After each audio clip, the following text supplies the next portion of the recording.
Hey everyone, and welcome to my Xenoblade Chronicles 3 review. This will be your tour of the world of Ionis, its characters, and the masterpiece of a game that envelops it all. This will be a full spoilers review, so if you don't want any spoilers, and I mean any spoilers at all on Xenoblade Chronicles 3, now is your chance to leave, as in this review I will cover my thoughts on characters, the story as a whole, the ending, the post-credit scene, and more. So, without further ado, let's get into it. Hear that, Noah? Lance wants something a bit meatier. Welcome to the world of Ionis.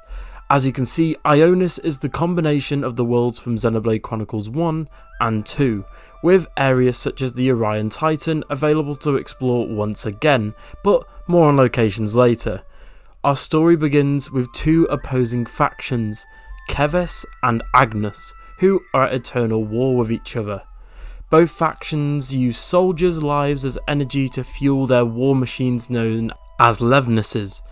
You see, Xenoblade Chronicles 3 at its core is all about life, what we do with it, and how we should cherish it. One thing I really loved about Xenoblade Chronicles 3's story was the focus on the theming of life.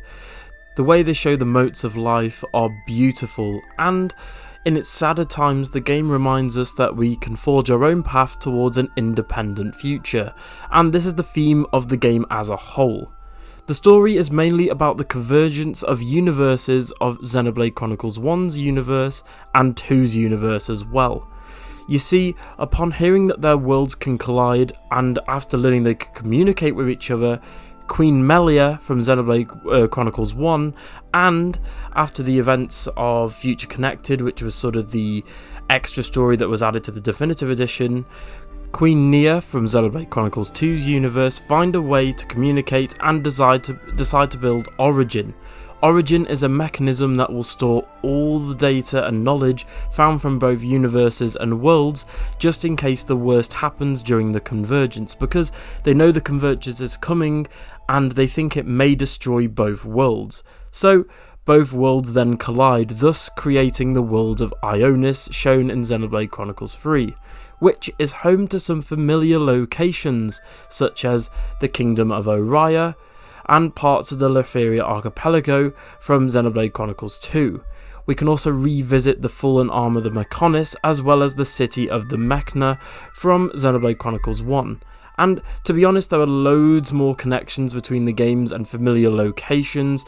This is only what I've mentioned so far, only sort of scratches the surface, but I'll have to make a separate video going all the returning connections as well as locations and areas from past games, so don't worry, I'll make a separate video on that. The story can be pinpointed to focusing on living in the here and now, and not wanting to progress life further. Throughout the game, our party are fighting Mobius, who do not want to progress the flow of time, thus continuing the convergence, thus potentially ending both universes, as I mentioned earlier, the convergence could mean destruction for both worlds. For me, this was really surprising as a story point, and I did not expect them to go via this route to end the trilogy of games. It was quite surprising, and having V and Mobius as the main antagonist was really interesting, but in terms of the story experience in general, I really liked it. As an antagonist, V was probably, in my opinion, the worst out of all three antagonists, but I still really liked V. As an antagonist, V and Mobius were interesting to battle against because being Mobius meant that our party could battle against former friends, allies, teammates, and soldiers. The only aspects of Mobius that I really didn't like is something that has unfortunately followed from Xenoblade Chronicles 1 and 2 was the dialogue. I thought the dialogue for Mobius at times was really cheesy and over the top with, I can't remember her name, I think it might have been Q or Y, it's the female Mobius that you fight towards the end of the game. But yeah, I feel like a lot of the Mobius characters had really cringy dialogue, but yeah, no, it's just one of those things. If you get past that, I think, again, it's a near perfect game. Some of the Mobius villains didn't give me a reason to care about them unless you played the side quests. You see, by playing the hero missions and side quests, we get more insight into the main storyline and the main story in general. This delves deeper into character arcs, relationships, and backstories. I feel like because of these moments, the story, world, and characters have been fully fleshed out, which was something I really liked, and I thought the world building in general was brilliant. I especially loved the arc where our party travel to the city and meet the lost numbers. Here they meet human beings who can age past 10 years, and teach our characters and the main party about families and reproduction, which leads to some sort of funny scenes, but also really heartwarming scenes as well. This was a particularly great moment as our party got to step out of their comfort zones and learn about the world and other cultures other than their own and what they've been used to growing up in the in war essentially. They've grown up and all they know about is war, so it was really nice to see when they got to the city, they learned, there's more to life than just battling and fighting and dying. Another thing I'd like to bring up regarding the story is that with loads of twists and turns, the moment that impacted me the most were chapters 5 and 6, leading up to the climax of chapter 7, which was the sort of finale of the game. In these chapters you had Lanz and Senna almost dying completely, and the fact that when M was killed off during the homecoming, this scene genuinely made me tear up, as I thought, because again, due to the twist of you didn't know that M and Mio had switched places, when M was killed off during the homecoming and she gets turned into the motes of light, it made me tear up as I thought Mio was genuinely killed off, and it's moments like this that made me realise how I developed a connection to these characters and how invested I was in the story. Speaking of which, that leads me perfectly into talking about the characters of Xenoblade Chronicles 3.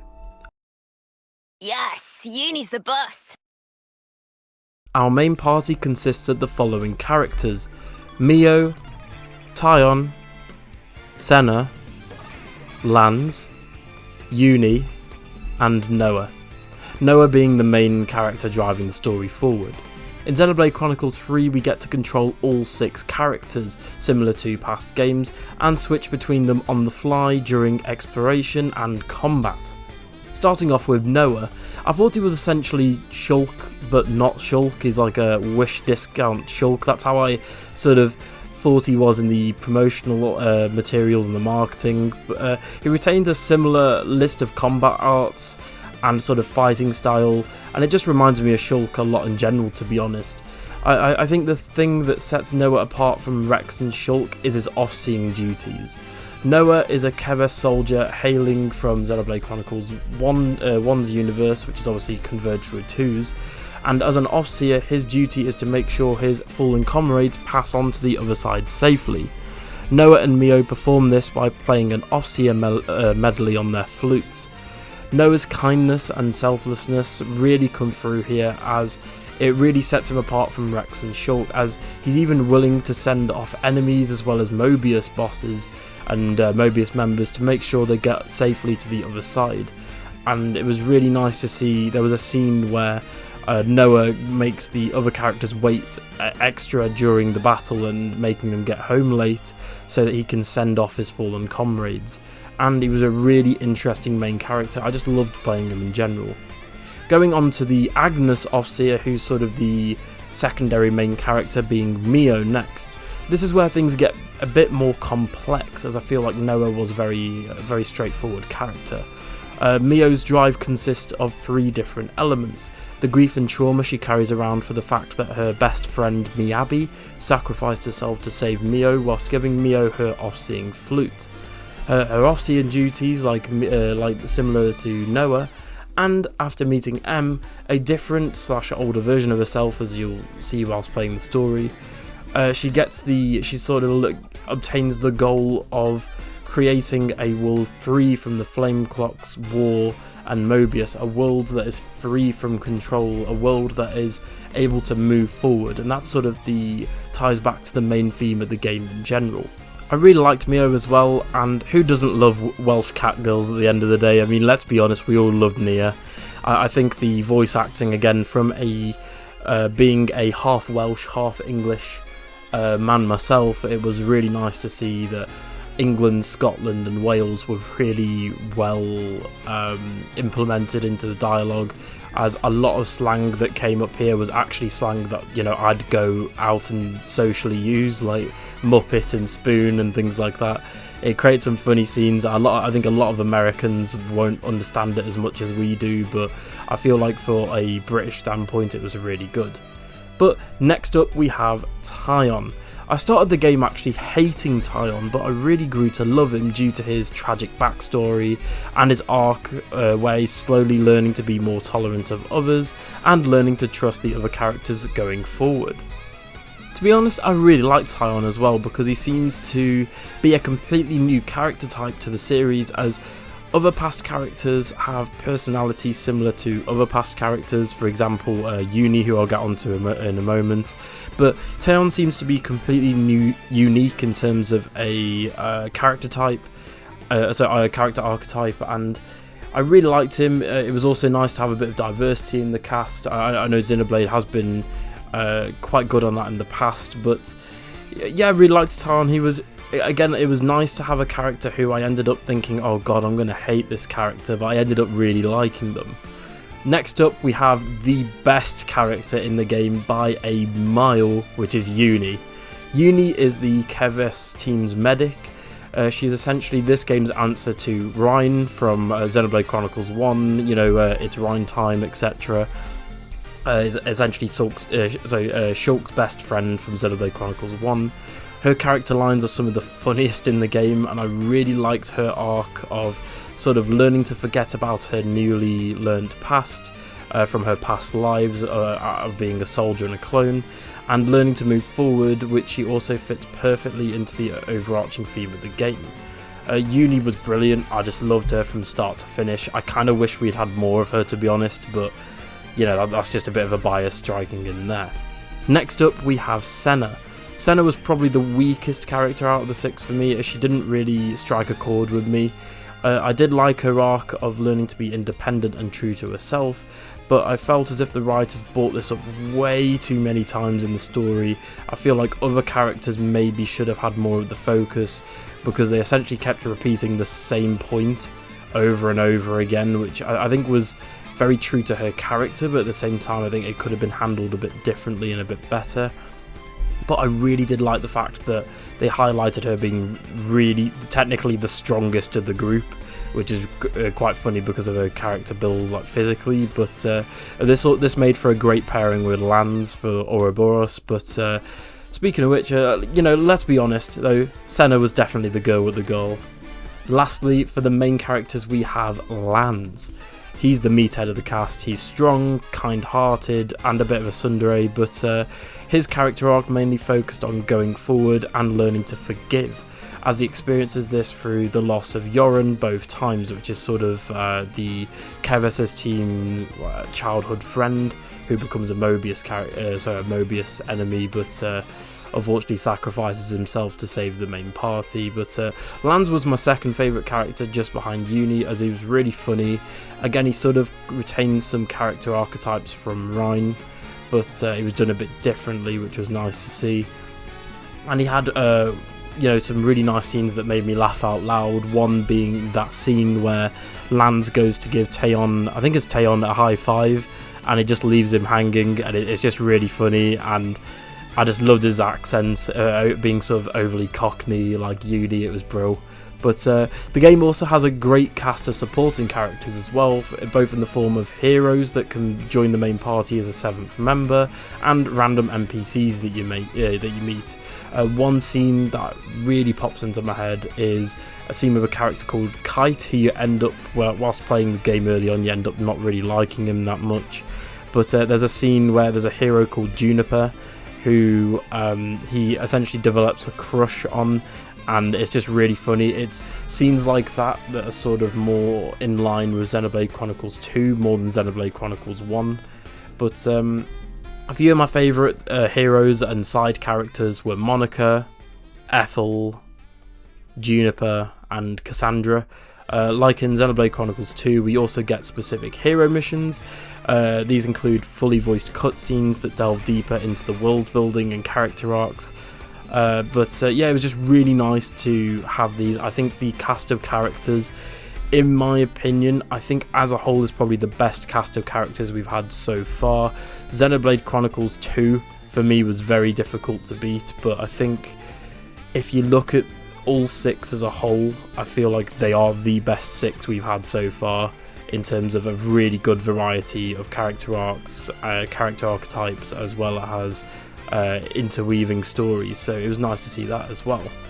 Next up though, I'll be going over the full ending of the game as well as the after credit scenes, so this is like the final spoiler warning now. You have been fully warned. This is your last chance to dip out now if you don't want to know the ending or the after credit scenes. So anyway, let's get into it. I'm the girl with the gall. So, the ending. I thought it was bittersweet overall. It shows the characters after defeating Origin and Mobius and V. It shows the 2 universes are fully converging and moving apart from one of each other. They're not being destroyed. In fact, they're essentially just moving apart to carry on their existence. This means that all the characters will forget all that they've done so far, and both universes will carry on being separate universes that won't have any contact with each other. And it just made me really sad because it made me realise that the characters probably may not get to see each other ever again, or at least if it's continued in a future game or DLC, we don't know yet. Honestly, this scene brought me close to tears as the character pairings quickly say goodbye to one another, whilst quickly getting to share their last moments together. My favourite one was definitely Uni and Tyon, where she sort of hints at having a crush on him, and loving him, and that whilst also telling him that he's her, I think it was like 5th favourite friend or 6th favourite friend, which was really funny to see. But this really is the full culmination of the game and their journey together as a whole, as they have accomplished their goals and are now moving forward in their own respective universes. We also get 2 scenes which made all of us Xenoblade fanboys and girls squeal internally. Firstly, we get a shot of Melia looking at a picture from Future, I think it's Future Connected, or the castle in general. It then sort of pulls down to reveal the Monado, specifically the upgraded Monado from Future Connected, and then she says a line about thank you to all of her fallen friends, implying like Shulk, Rhine, Ricky, Dumban, etc. And we then get a shot of Nia opening the device behind her where she woke up initially to reveal Poppy is alive and well. Poppy is an artificial blade from Xenoblade Chronicles 2 and a party member from that game, so it was really nice to see her return. We also get both Poppy and Nia then looking at a picture of the full cast of Xenoblade Chronicles 2, but this is the funny bit, but mainly showing the fact that Rex has now become an absolute boss, an absolute Giga Chad, the CEO of SEX, showing that he has had a child with Mithra, Pyra and Nia, which is absolutely hilarious. This reopens my theory that Mio is a descendant of Nia. Nia sort of hints this in her own story, like hero mission, but that scene in particular actually made me laugh like pretty much out loud. If you need to watch that, it's actually on my channel, the scene in full. It is a bit of spoilers because I have put the picture in the thumbnail for for views, but you know what I'm saying. But no, it's just it was just a really funny scene. It was just really funny in general, to be honest. But in terms of the finale, we finally get a after credit scene, which I think is a first for the series. I'm not actually too sure if we got one in 1 or 2. I can't really remember. But in terms of the after credit scene, this mirrors the opening shot of the game, where we now cut to the universe specifically set in Xenoblade Chronicles 1, years after the events of Future Connected, with a young Noah alive and getting ready to watch the fireworks with Uni, Lance and Yorin in a sort of town centre. The town clock at the start of the game freezes, and Noah is the only one to realise this, thus sort of starting the convergence of the two universes. But in the after credits scene, the town clock sort of moves forward as Mobius has been defeated, thus allowing the flow of time in that universe to continue. The ending of the after credits scene was the perfect conclusion for me, not only for Xenoblade Chronicles 3, but to 1, 2 and X as well, as this fully concludes the, I guess you'd call it the Klaus trilogy, where if you're a fan of the series you'll know what that means. But it was just really nice, as I've completed every Xenoblade Chronicles now, and it was just really nice in terms of wrapping the story all up. I kind of hope we do get more in terms of a DLC expansion, but we'll have to wait and see. Next up, I'll be going the music, like the overall soundtrack from the game. Oh, got a rare doodah right here. I'm not gonna lie, the overall soundtrack of Xenoblade Chronicles 3 is god tier.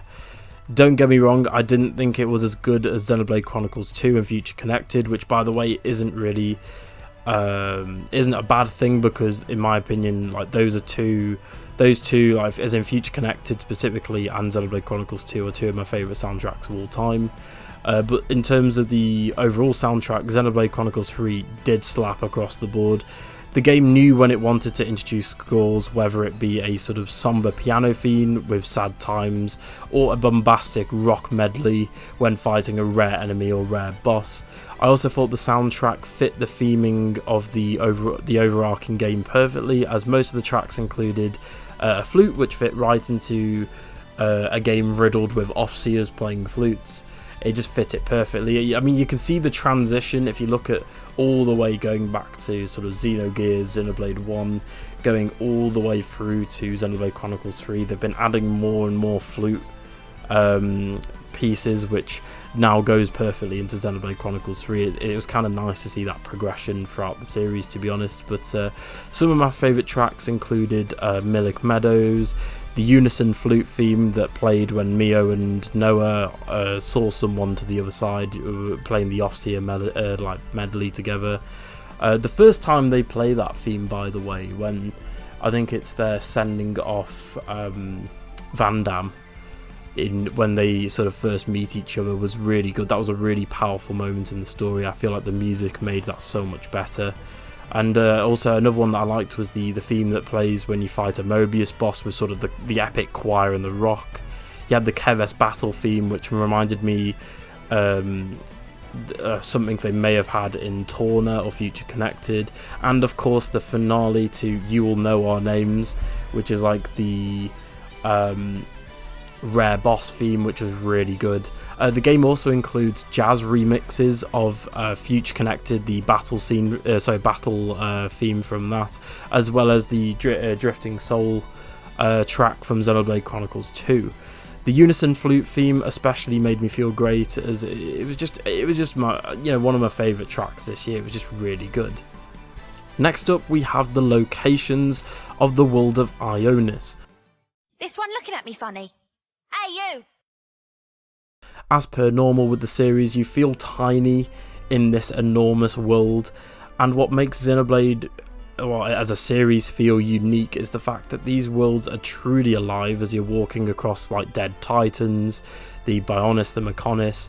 You also get to, in Xenoblade Chronicles 3, scale the sword of the Mechonis from Xenoblade Chronicles 1. You get to scale the side of the Great Sword, and you spend half of the game travelling to the Great Sword to get to the city. And then when you're on this sword walking about, you're thinking, oh my god, I feel tiny, I feel insignificant. But some of my favourite locations in this game also included Ribby Flats, Millick Meadows again, the city, and Origin. I think the game as a whole, the locations range from sort of desert ruins, woodlands, grassy plains, snow-filled mountains, caves, and much, much more. The variety on offer was brilliant.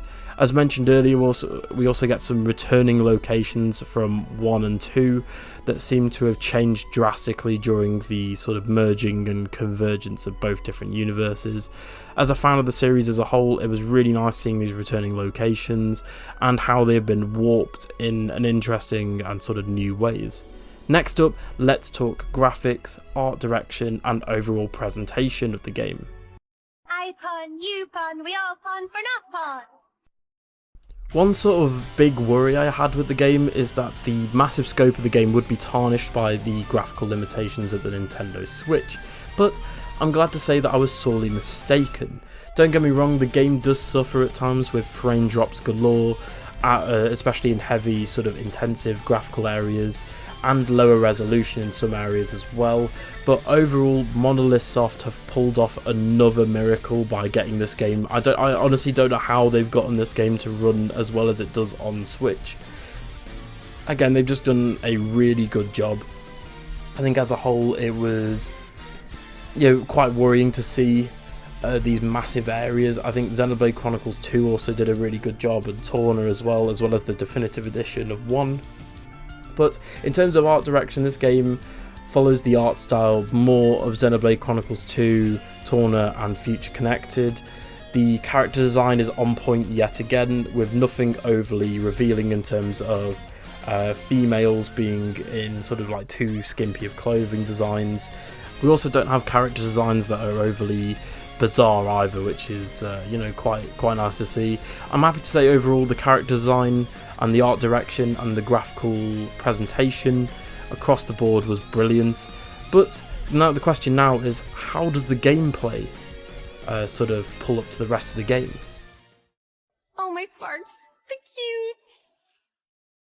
Well, the gameplay closely follows the standards set by Xenoblade Chronicles 2 and Torna, with some elements from Xenoblade Chronicles X as well as 1 thrown in for good measure. Similar to past games, it plays like an MMO where characters lock onto enemies and perform auto attacks to then fill up meters to use art to deal more damage. One brilliant change was the addition of classes, heroes, and being able to change classes on the fly. This allows any character to learn most arts in the game, meaning that you'll be able to choose who, for example, who gets healing art, who takes aggro away from enemies, and who is your main DPS dealer. You could have, for example, Tyon be the DPS dealer, like more heavy damage, whereas you could be someone like Uni, who could be taking lots of aggro and having a different weapon altogether. It was really nice to see that. What I tended to do was, because I liked sort of the continuity, was to have characters remain their regular classes, but when I've changed classes and played a bit and gotten to the max rank with those classes, they've then learned things like, for example, Noah's learned healing arts, or Noah's learned arts that can daze or topple or stun enemies, so it was nice to have that as an option. Another great addition was Ouroboros. By letting characters fill up a meter to fuse into sort of these new forms, it allows them to deal like big damage numbers.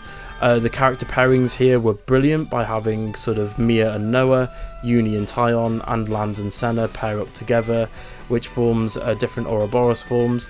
The relationship and starting classes make the forms stand out even more by having 6 individual forms that really, I think, are great representations of the characters' themes as well as personalities.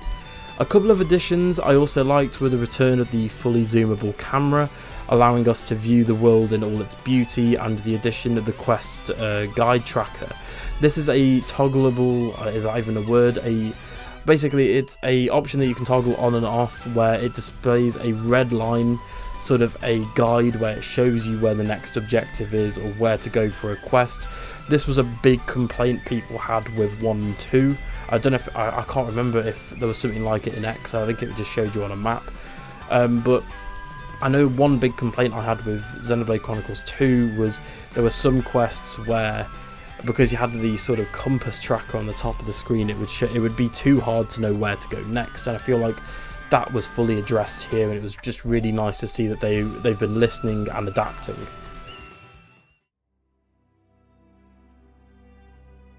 So in terms of my final verdict, I loved my time in Ionis. As of writing this review, I've completed the main story and I'd say about 90% of the side quests and collectibles.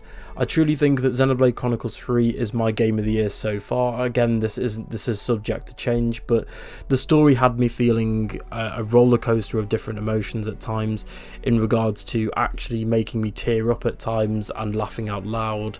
But I'm very surprised that it made me tear up with heartfelt character moments. I haven't had that in a game in such a long time, and it was really nice to have that again. But the world of Ionis was a privilege to explore, and I'd happily do it again in New Game Plus.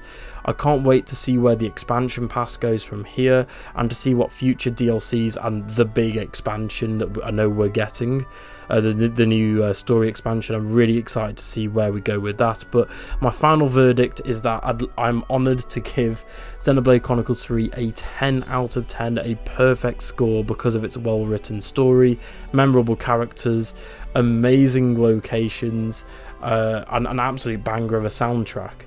If this game is not nominated for Game of the Year by most people, critics, and if it's not there at the Game Awards as well, I'll be shocked.